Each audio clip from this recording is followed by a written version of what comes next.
Hello everyone, Brad here with StartRestoringHeadlights.com and welcome back to another video. As you can see in the title, today is going to be a frequently asked questions video.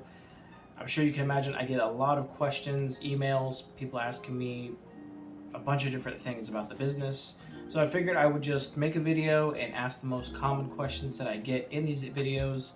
I have a monitor over here and I have just my notepad full of a bunch of different questions. So I'm just going to go over every single one of them, and if you guys have any questions or any more questions that I didn't cover, you can just leave them in the comments below. So the very first question, and this is the most common question I get, is headlight restoration a full-time job? Or at least can it be a full-time job?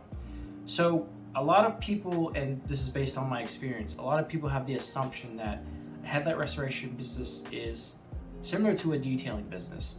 It's not something that is really needed. You think of like detailing, you have a bunch of car washes and everything. Don't get me wrong, I know that you can make detailing a full-time job, but I want to kind of go into greater detail because there's two different kind of ways to think about it. So to the state, you're recognized as a auto detailing business because there's no headlight restoration option or anything. It's still very, very new business.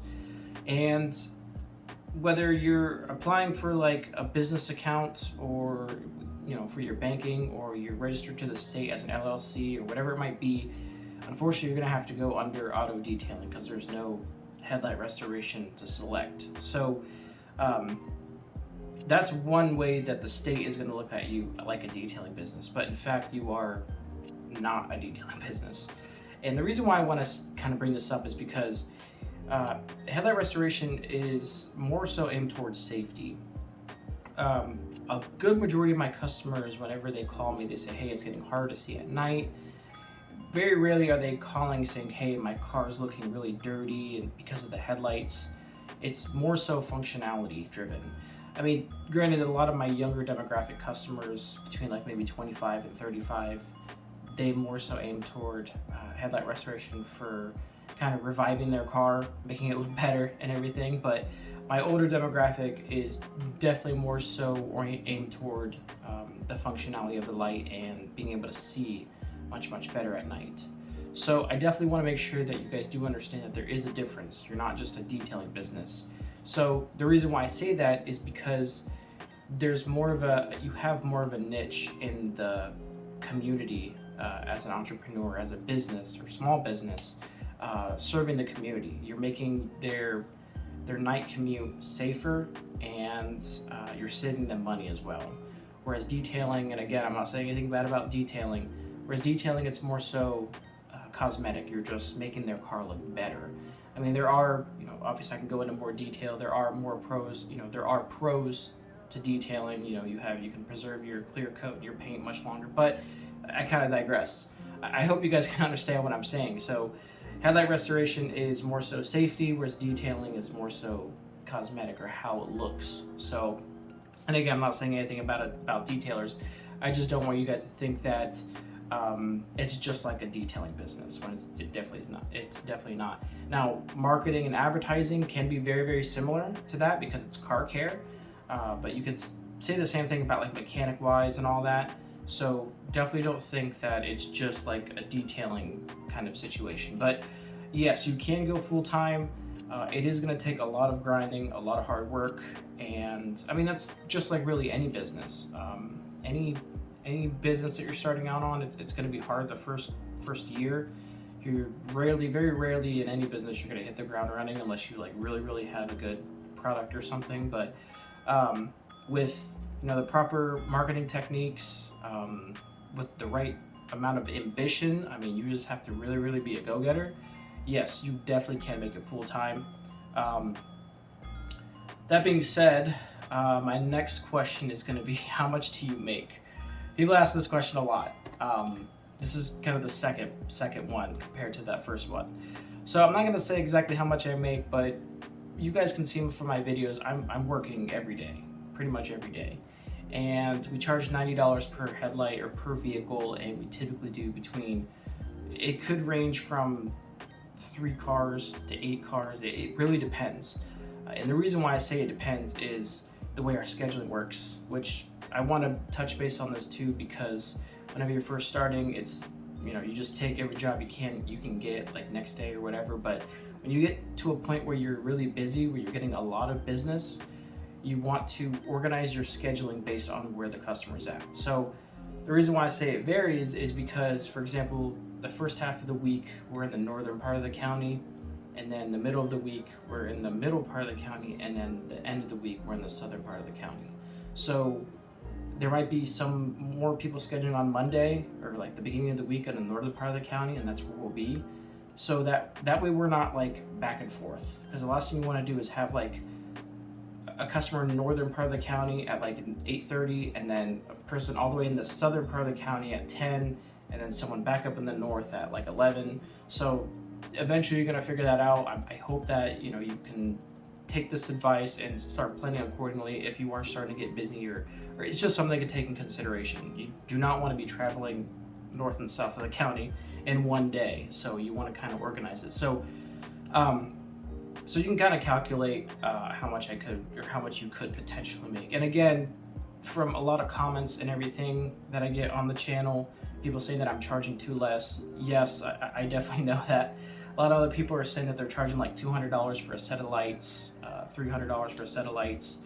And not just that, but when customers tell me how much they would have paid at the dealership to replace the lights, that's telling me how much I should be charging. I should definitely be charging like between $100 to $150 per vehicle. And as I said 100 times, I have a lot of marketing material out right now, so I'm just gonna wait until that kind of dissipates, and then I'll pick the perfect time to raise the price. So next question is, do you get a lot of overspray on the vehicle? Yes and no. So people have this assumption that the clear coat is like rust. Like you get it somewhere on the vehicle, it's just gonna completely mess up the car. That's definitely not true. So I've said it before, the clear coat is specifically designed for headlights. It's designed to bond to polycarbonate. It's not like 2K clear or anything where it bonds to metal or other parts of the vehicle. So if you do happen to get any clear coat anywhere else, it's very easy to remove. Even if you have to come back and clean it, because I've had those cases before where I had to go back and clean the clear coat off of a vehicle. It's very easy. What happens is anytime you get a little bit of overspray on the car or the vehicle, all you have to do is just get a microfiber or a lint-free towel, just put some alcohol on it and scrub it away, and it goes away perfectly fine. It's more so the glue from the tape that stays on the car. That's something that you do have to make sure you do clean up. But in a nutshell, no, we don't get overspray all over the car. Now, obviously, if you have super, super windy days, it can kind of get more on the hood and everything, which, again, I make sure 100% everything is off before I leave. If you do happen to get clear coat anywhere, it is easy to remove. It's not difficult. So, in a nutshell, yes, you do, no, you don't, as long as you're diligent with it. So, let's see. Another question is, how come you don't use power tools?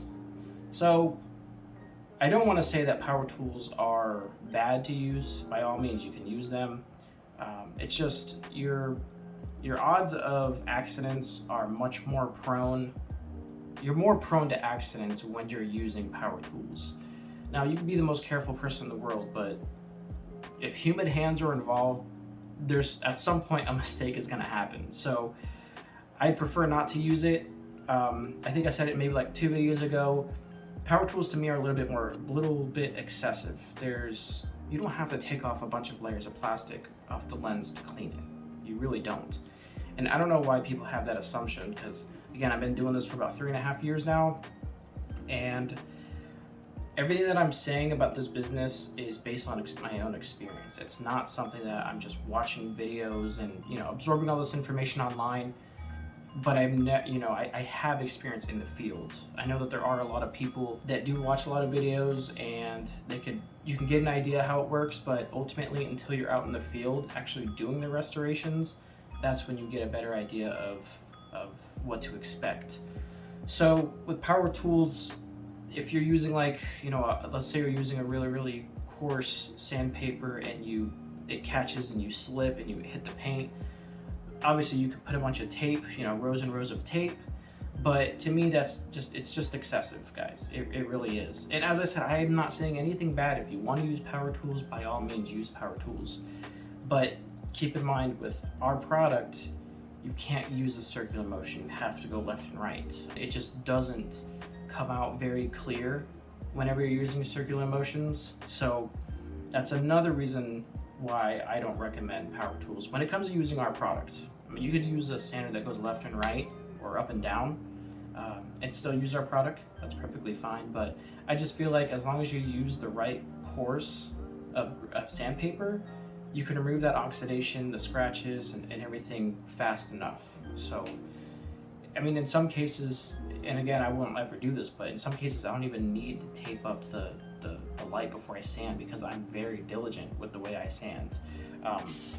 You can see from the videos, whenever I'm sanding, I usually use just a 3-finger technique. I just grab it like this, and my fingers, if they touch the fender or anywhere else, my fingers will stop it before the sandpaper gets to it.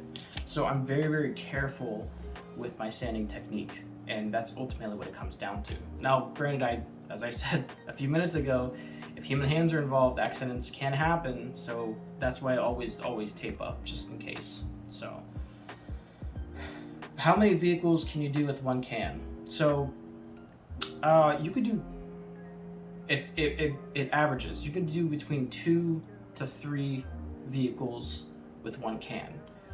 So it really depends on how big the headlight is. Now, common sense will tell you, the bigger the headlight is, the more product you're going to be using. Not just clear coat, but more tape you're going to be using, more sandpaper you're going to be using, more water, whatever process you're using. So naturally, having a bigger headlight is going to use more product. So it could be 2, but I mean, I could stretch a can out to about 3, maybe even 4 vehicles. It really depends on how big the headlights are. I'm thinking of vehicles like the Honda Civic, like the 2010 era Honda Civic, that body style. The headlight's just kind of just a straight headlight. Those ones, you could just get it done in like 2 swipes. So it really comes down to how big the headlight is, but again, between 2 and 3. How many coats do you need to spray onto the headlight? So I just do 1 coat. I don't go back the next day, or I don't wait 10 minutes or anything like that and spray it. I don't spray and tack it 10 minutes later, then spray it again like 2K clear. None of that. It's just 1 thick, even coat. Now, as a disclaimer, if you do not put a thick enough coat, you could have a little chipping or a little, I don't even want to call it chipping, it's like flaking. It's when the top layer, you just don't have enough clear coat on the headlight. So you have to make sure that you are putting a very thick 1-layer coat on the headlight. And that's something I do want to touch base on. When you are spraying, you're gonna mess up the first few times, because you have to learn the technique. Too close, you're gonna build a good amount and it's gonna cause a drip. Too far, you're not gonna have enough on the headlight and you can cause issues. So eventually you're just gonna get it down to where it just goes on like butter, just nice and easy, nice thick coat. So practice makes perfect on that one. Oh, this one's one of my favorite. How do you know what sandpaper to start with? Oh man. So this one is situational. In the course, I highlight inspecting the lens before you start. And this is very important, because there's a few different kinds of headlight restorations for the headlights. There's restorations for just the yellow hazing. There's restorations for micro cracking. There's restorations for like the really bad oxidation. I find like the sweet spot is the 400-600 clear coat method. That one is the one that I use the most. 400 just gets it off really quick. 600 preps it for the spray. But in a lot of cases, not a lot of cases, in some cases you're gonna find the headlights that are really bad. As far as, now these ones fall under the clear coat that is still very well intact on the headlight, and micro cracking. These are ones where the lens it starts causing little cracks due to the polycarbonate expanding and contracting due to heat, just heating up, cooling down. So you can have the micro cracking either on the surface or the middle of the layer, or even in the very, very back end of the layer of the headlight. Usually whenever you have it on the surface, you can start with a 320, and anytime you're using that 320, you're going to go very, very light. You're not going to go like super, super hard on it. So it's really situational. It's something that you're going to get with experience. You see my videos and I try to put as much detail as I can in it to let you guys know what kind of sandpaper I'm using to start with, because that's one reason why I did start doing the videos, so that you can kind of get an idea of what to expect. So I want to make sure I put the titles on the vehicle that I'm restoring. So when you are starting your business and a customer calls and says, hey, I have a 2009 F-150, you could just hop on here, look at the video, do a search on my channel and find out what process I did for an F-150. Now granted, not every headlight is the same, obviously, but you can get a good idea on what to expect. Like, hey, put this tape right here, this one might be a little tricky, or anything like that. So that's one reason why I do want to consistently upload videos as much as I can, and then title it what vehicle that I'm doing, the exact year, make, and model, so that you can get an idea of what to expect whenever you arrive at the job. How long did it take for you to go full-time? So this is a pretty interesting question, because I know that a lot of people, you want to go full-time as fast as you possibly can. I was able to go full-time about a year after I started, and I noticed there was a pretty significant difference in business when I went full-time. So just to say a little background, so I was a service advisor at a dealership, and I was working roughly 12 hours a day, Monday through Friday. And then Saturday and Sunday, thank God I had Saturday off, I was doing headlight restorations.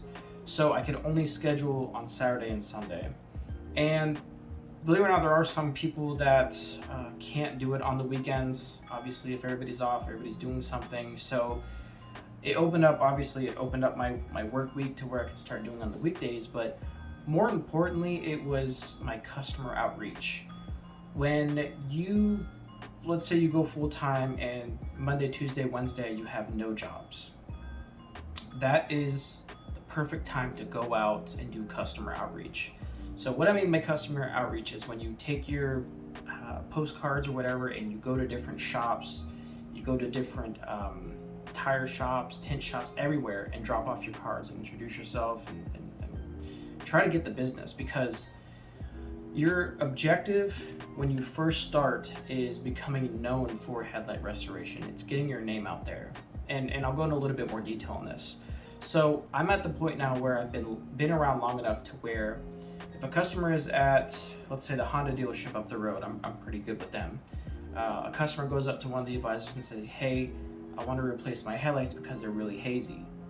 What do you think the advisor is going to say? They're going to say, hey, instead of replacing them, here's a card, call this guy. That is being known for headlight restoration. So even if that dealership brings me one customer a month, it's worth it. Because look at it like this. I have maybe 15 different shops I might work with. If every single one of those shops, all 15 of those shops, gives me one customer a month, that's 15 jobs in 1 month. So, that alone right there is good. So that's why I say it is imperative for you guys to go out and just spread cards, spread awareness, go everywhere you can. I mean, I go to my local AutoZone, my O'Reilly's, and drop off cards anywhere where people will typically go for maintenance for their vehicles, especially parts store, because people could potentially go there for headlight restoration kits. They could go there for buying the headlight itself to replace it, because headlight restorations, it's still a very young niche business. Not many people even know that it exists. People don't know that there's a service as headlight restoration. So that's why I say it's super important for you to be known in your area for headlight restoration.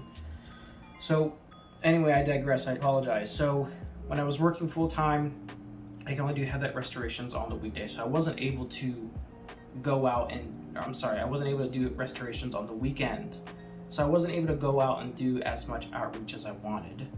And I'm at the point now where we're doing like vendor spots at different car shows, handing out cars and everything. It's ultimately a grind. If you're lazy, it's not gonna work out for you. I mean, whenever you first start, those are the most imperative times when you're really out there, just getting your name out there, calling people. Because I can say right now, there's no days off. If I have a day off from Headlight Restoration, yeah, it might be nice to relax a little bit, but I'm on the phone calling dealerships. I'm at the phone calling tint shops, saying, hey, are you interested in becoming a sublet? I'm calling people outside of my county, because we are starting to expand outside of our county because we have this county locked down. So starting to do some expansions, trying to go to different counties and say, hey, we want you to, be interested if you might want to offer headlight restoration at your location, trying to become sublets and everything. So, and I think I've said this before, there's always an email to send, there's always a phone call to make, there's always people on Facebook you can message, cars that are for sale. Because yes, even on like Facebook Marketplace and Craigslist, when I see vehicles for sale and their headlights look like crap, I'll message her and say, hey, I noticed you're trying to sell your car. I have a special pricing for people who are trying to sell their vehicles. I'll give them an X amount for their vehicle. That way it kind of works out for both of them. That way they get a benefit, even though they're not keeping it.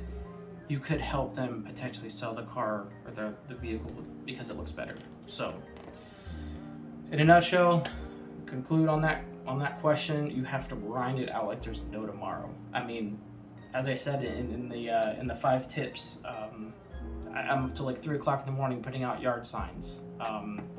Even now when I'm busy, like I'm still out there. So, because you're not gonna say no to money, So, moving on to the next question.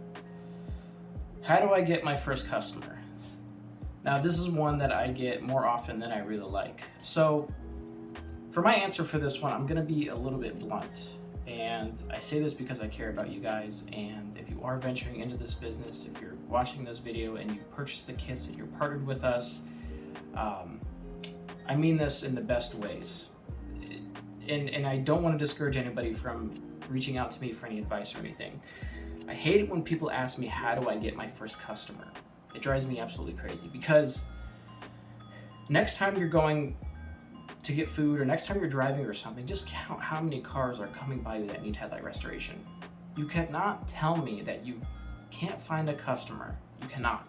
Now you can say they're not calling you, but you can't say that you can't find any customers. As I said a few minutes ago, go to where the customer at, drop off cards wherever all these people are going to for their vehicle. I mean, you have to basically ask yourself,